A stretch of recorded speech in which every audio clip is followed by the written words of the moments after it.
Ops, ops, ops, ops. Huwag mo munang scroll. Para sa ito.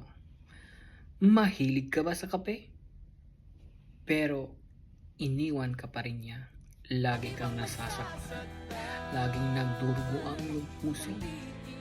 Oras na para palitan mo ang iyong kape. Don't worry, this is not coffee. This is milk. See?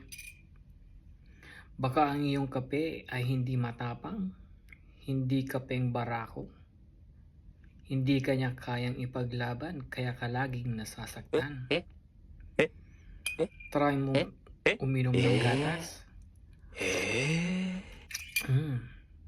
Pag gatas, lalo kang kakatas. Oh my God! Hindi ka na nila iiwan. Ikaw na ang hahabulin. Sana all. Dahil umiinom ka ng gatas. Sana all. Lalo kang kumakatas. Kaya ano pa ang hinihintay mo? Huwag nang magkape. Uminom ng gatas araw-araw.